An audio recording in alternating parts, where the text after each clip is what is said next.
Hello friends, welcome to my channel study with Ankita. स्वागत है आप सभी का मेरे इस यूट्यूब चैनल पर। आज हम इस वीडियो में डिस्कस करेंगे एसएससी CHSL का प्रीवियस ईयर जीके पेपर। ये हमारा सेट 6 है, तो चलिए शुरू करते हैं। हमारा फर्स्ट क्वेश्चन है, Gahirmatha sanctuary is the only sanctuary for dash in Orissa. यानी कि जो गहीर माता सेंचुरी है वो उड़ीसा में है, और ये किसके लिए सेंचुरी बनी हुई है? तो इसका सही आंसर होगा हमारा टर्टल्स, यानी कि जो कछुओं के लिए बनी है। वहाँ पर एक स्पेशल तरह के कछुए आते हैं जिनके कि हम बोलते हैं ऑलिव रिडली टर्टल्स। ये हज़ारों की संख्या में यह सेंचुरी में आते हैं और अपने अंडे देकर जाते हैं।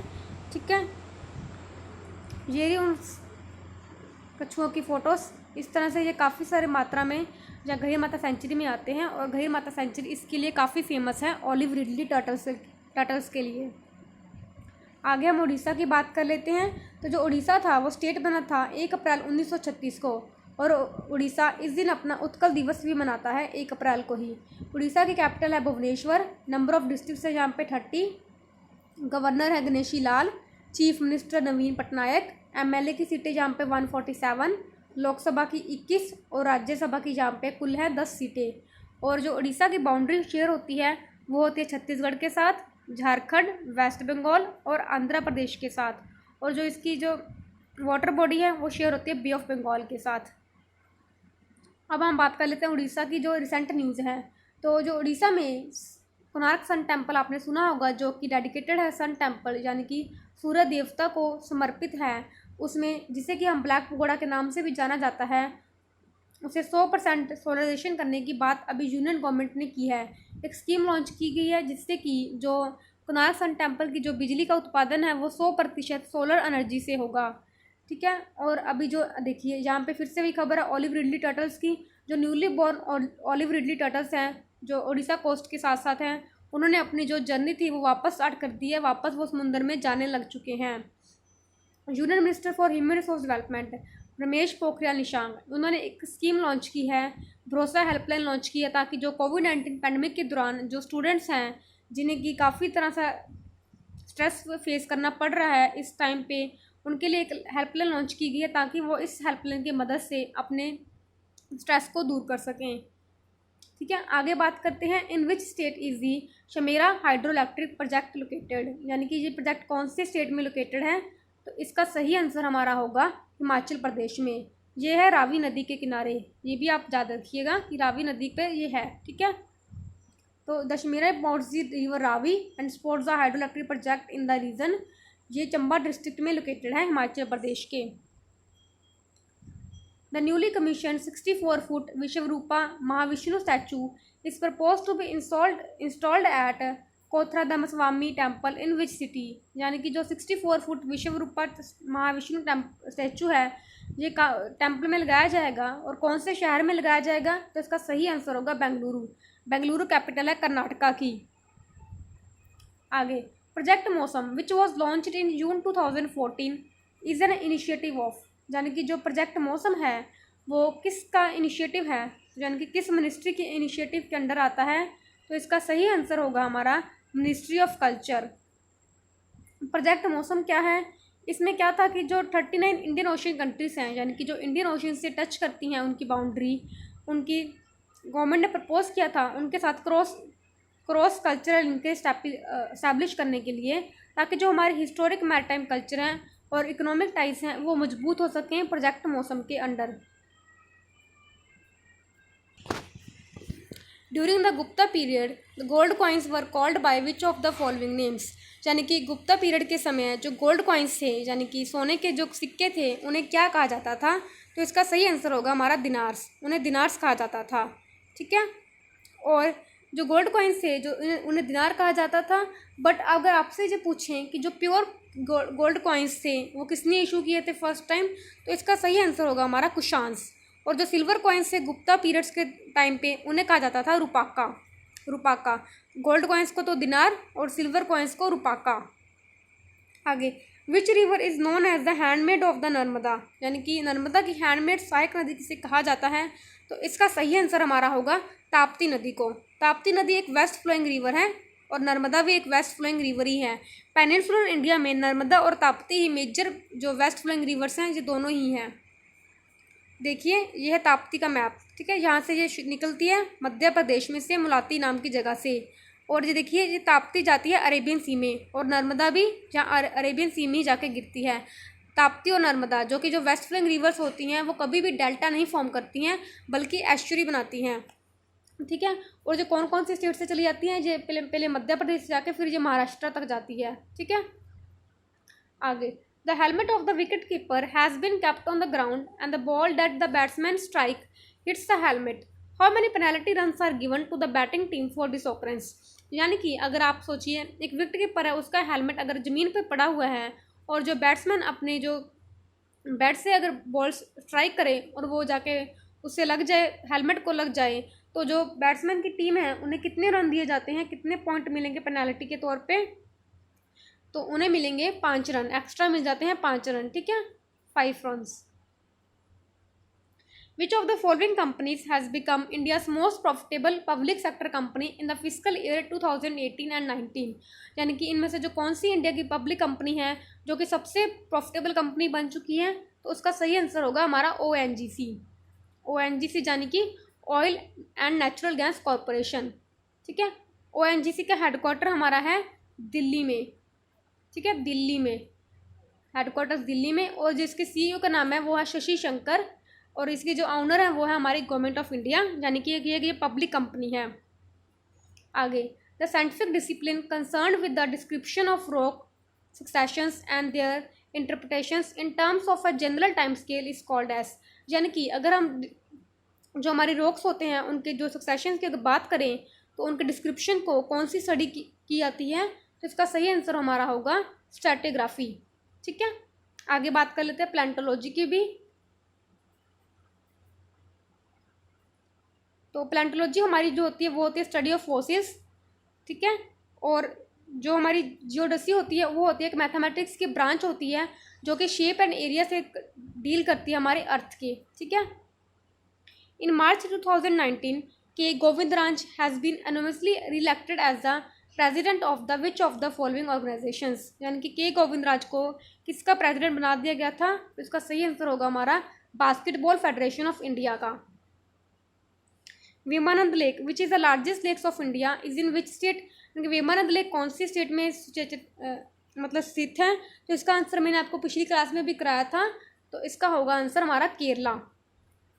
केरला मैंने आपको बताया था वेमानंद लेक सबसे लार्जेस्ट लेक है हमारी, और ये स्टेट में है केरला में। और इसमें नेहरू बोट रेस ट्रॉफी भी कराई जाती है जिसके कि स्नेक बोट रेस भी कहा जाता है। आगे और केरला की इंपॉर्टेंट लेक्स हैं, ये देखिए केरला की वेमानंद लेक की फ़ोटो। और केरला के और इम्पोर्टेंट लेक्स हैं पैरियर लेक, वेम्बानंद लेक, अष्टामुड़ी लेक, ये तीनों पिछली बार SSC CHL के पेपर में आई थी। और पारापुरा लेक, सश्रमकोटा लेक भी आई थी, वेल्यानी लेक, ठीक है। Database used by Microsoft Windows for storing configuration information is known as. यानी कि अगर हम माइक्रोसॉफ्ट विंडो में जो डाटाबेस यूज़ करते हैं कॉन्फ़िगरेशन स्टोर करने के लिए, उसे क्या कहा जाता है, तो इसका सही आंसर होगा हमारा रजिस्टर्स, उन्हें रजिस्टर्स कहा जाता है, ठीक है। और कुकी हमारी क्या होती है कि कुकी जैसे हम अपने ब्राउज़र में सर्च करते हैं तो वो कुकीज़ बन जाती हैं, यानी कि आगे उसमें फिर से यूज़ की जाती हैं। और कैशे मेमोरी मैंने आपको पहले भी पढ़ाई थी कि जैसे हम कोई काम को बार बार करते हैं तो वो हमारा कैशे मेमोरी में स्टोर हो जाता है, ताकि उस काम को हम अगर दोबारा करना हो फिर से तो वो आसानी से हो सके और जल्दी हो सके। In which year did the convention of वेडागन टेक प्लेस। यानी कि जो कन्वेंशन थी वेडागन की वो कौन से साल में, तो ये हुई थी हमारी 1790 में, ठीक है, 1779 में हुई थी। कन्वेंशन ऑफ वेडागन क्या थी, ये थी जो फर्स्ट मराठा वॉर ख़त्म हुआ था 1775 और 82 के बीच में। तब जो ब्रिटिशर्स थे उन्होंने मतलब ठान ली थी कि वो अब मराठा एम्पायर में दखल अंदाजी नहीं करेंगे, और रघुनाथ राय पेशवा से उनको चुन लिया गया था, मराठा कॉन्फ्रेंसी का लीडर चुन लिया गया था, ठीक है। इसके बाद ये ट्रीटी साइन की गई थी दोनों के बीच में, कन्वेंशन ऑफ वेडागन 1779 में। आगे, a market structure which is dominated by only a small number of firms is called as. यानी कि एक ऐसा तरीके का मार्केट होना जिसमें कि सिर्फ कुछ ही फर्म्स हों, उसे हम क्या कहेंगे, तो उसे बोला जाता है ओलिगोपोली। ओलिगोपोली, ठीक है। काफ़ी तरह के स्ट्रक्चर्स होते हैं, जैसे कि फॉर एग्जांपल अगर मान के चलिए एक ही बायर है, इनकी मान के चलिए ये तो सेलर है हमारा, ठीक है, और जो बायर्स हैं वो बहुत सारे हैं, ठीक है। तो ये क्या होगा कि जो सेलर है इसकी मोनोपोली हो जाएगी, यानी कि ये कोई भी प्राइस है। फॉर एग्जांपल अगर हम टेलीकॉम कंपनी की ही बात करें, तो अगर मान के चलिए कि एयरटेल और आइडिया अगर हम बाज़ार से एग्जिट कर जाएं और सिर्फ जियो बचें, तो जो उसके यूज़र्स हैं जियो के वो तो बहुत ज़्यादा हैं, मतलब टेलीकॉम तो हर किसी को चाहिए। तो फिर क्या होगा कि जो जियो की मोनोपोली बढ़ जाएगी और वो अपने हिसाब से ही रेट तय करेगा, यानी कि जो रेट वो कहेगा हमको उसी रेट्स में उसे पे करना पड़ेगा, तो उसे हम बोलते हैं मोनोपोली। और परफेक्ट कंपटीशन हम किसे बोलेंगे कि फॉर एग्जांपल कि जैसे अभी जैसे जियो है, रिलायंस है, एयरटेल है और एक दो चार कंपनियाँ और भी हो जाएं जो अच्छा कंपटीशन दें सबको एक दूसरे से, और बायर्स तो बहुत सारे होंगे ही होंगे, तो फिर क्या होगा, परफेक्ट कंपटीशन क्रिएट होगा, यानी कि सब कंपनियां अपनी जो सुविधा है वो अच्छे से अच्छे रेट में प्रोवाइड करने की कोशिश करेंगी, यानी कि कम रेट में प्रोवाइड करने की कोशिश करेंगी ताकि कंपटीशन मार्केट में बना रहे, तो उसे हम बोलते हैं परफेक्ट कंपटीशन। बट एक ऐसा मार्केट स्ट्रक्चर हो जाए जहाँ पे यूज़र्स तो बहुत ज़्यादा हैं, जैसे अभी जो टेलीकॉम है उसमें ओलिगोपोली की पोली ही है, क्योंकि अभी यूज़र्स तो बहुत ज़्यादा हैं पर कंपनीज़ क्या बहुत कम हो गई हैं, सिर्फ मेन कंपनी हमारी बची हैं, जियो बची है और एयरटेल और आइडिया वगैरह बची है, वोडाफोन, ठीक है ना, वो बची हैं। तो वो क्या होगा, एक तरह की ओलिगोपोली होगी, यानी कि जो फर्म्स है वो तो स्मॉल हैं बट उनका जो यूज़र बेस है वो बहुत ज़्यादा है, ठीक है, तो उसे हम ओलिगोपोली बोलते हैं। तो देखिए perfect competition, the situation prevailing in a market in which buyers and the sellers are so numerous, यानी कि सेलर्स भी हैं बहुत ज़्यादा हैं और जो बायर्स हैं वो भी बहुत ज़्यादा हैं। और मोनोपोली में क्या हो जाएगा, the control of an industry और service by only one company, जो इंडस्ट्री और सर्विस का कंट्रोल है वो एक कंपनी के हाथ में चला जाए तो उसे हम मोनोपोली बोल देंगे।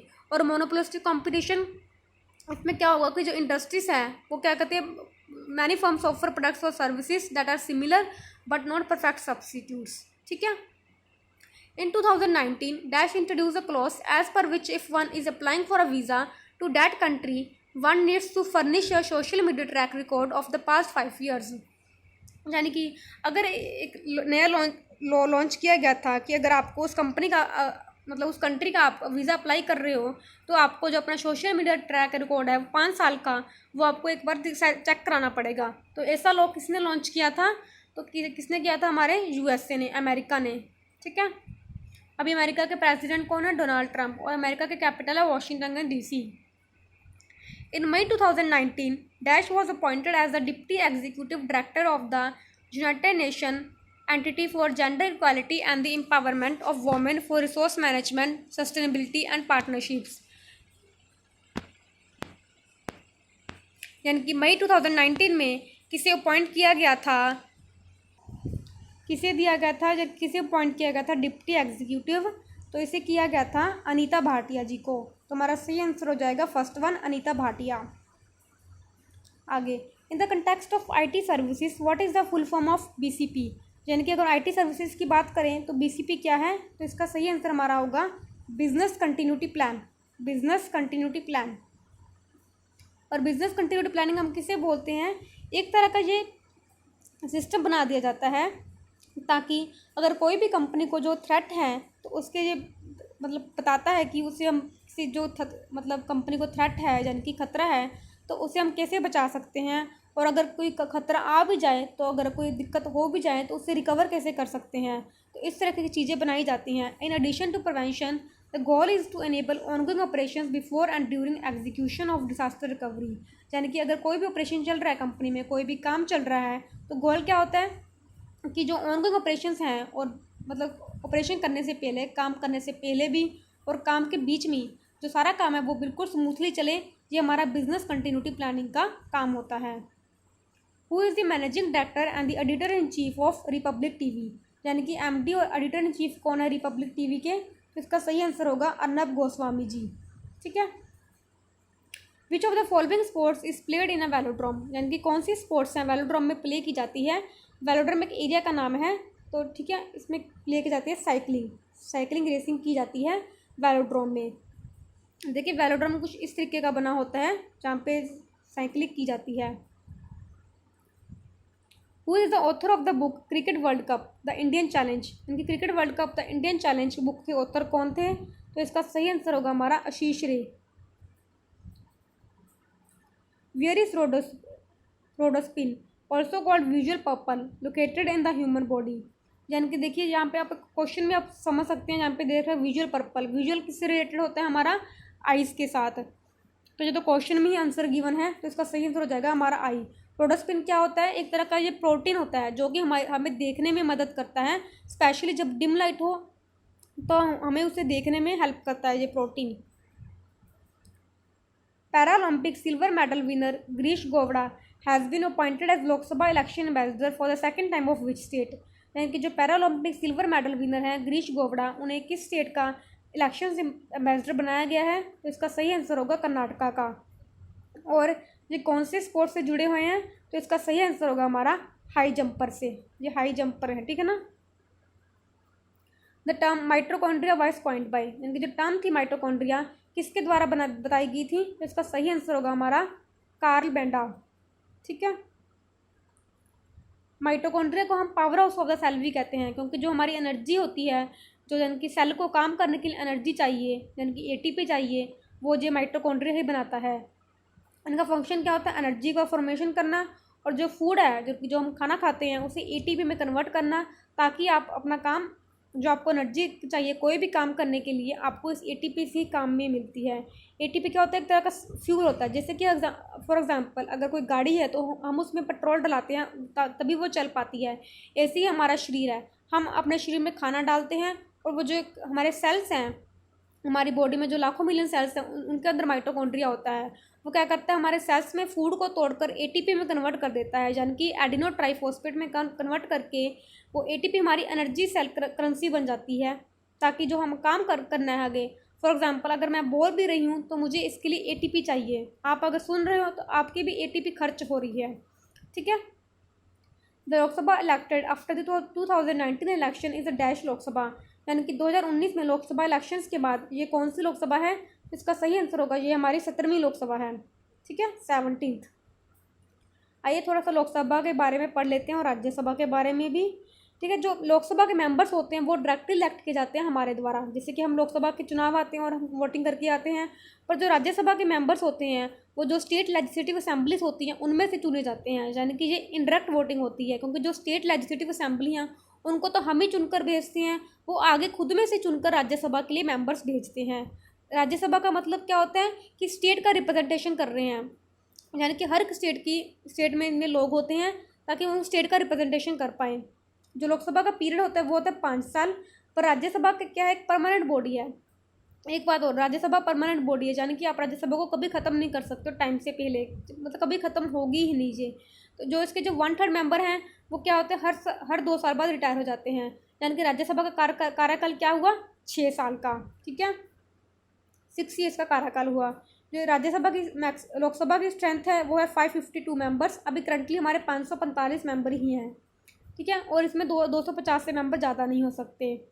और जो मनी बिल है, यानी कि जो धन विधेयक होता है, वो सिर्फ लोकसभा में ही हम स्टार्ट कर सकते हैं, और जो बिल होता है उसके लेकर पावर भी लोकसभा के पास ज़्यादा होती है, क्योंकि जब राज्यसभा में मनी बिल जाता है तो राज्यसभा के पास 14 दिन का टाइम होता है। राज्यसभा या तो क्या कर सकता है? 14 दिन में इस बिल के लिए हामी भर सकते हैं कि हम इस बिल को पास मान रहे हैं, या फिर इस बिल में कोई ना कोई जो उन्हें लगता है कि इसमें कोई ना कोई मतलब सुधार होना चाहिए वो बता सकता है। पर ये राज्यसभा की, जो लोकसभा की मर्जी है कि वो जो राज्यसभा ने सुधार बताया है वो उसे माने या ना माने। अगर फिर 14 दिनों के बाद भी अगर राज्यसभा इस पर कोई प्रतिक्रिया नहीं देता तो फिर इस बिल को पास मान लिया जाता है। मनी बिल क्या होता है? कि आपको पैसा अलॉट किया जाता है अपने जो देश चलाने के लिए, तो इस जो लोकसभा के पास ज़्यादा पावर होती है मनी बिल को लेकर, ठीक है। और यही लिखा हुआ more powerful than Rajya Sabha and less powerful than Lok Sabha. Which of the following was conferred the Mexican order Mexicana del Aguila Azteca, ठीक है ना। ये अवार्ड दिया गया था प्रतिभा पाटिल जी को। ये जो अवार्ड है ये मैक्सिको का अवार्ड है, सबसे हाईएस्ट सिविलियन ऑर्डर है जो कि किसी फॉरेनर को दिया जाता है, तो ये दिया गया था हमारी प्रतिभा पाटिल जी को, ठीक है। तो आज का लेक्चर हमारा यही था। आशा करती हूँ आपको ये वीडियो पसंद आई होगी। अगर पसंद आए तो प्लीज़ इसे लाइक करिए, शेयर करिए and subscribe to my YouTube channel अगर आपको इसकी PDF चाहिए तो this is my Telegram channel, you can join me here. Thank you.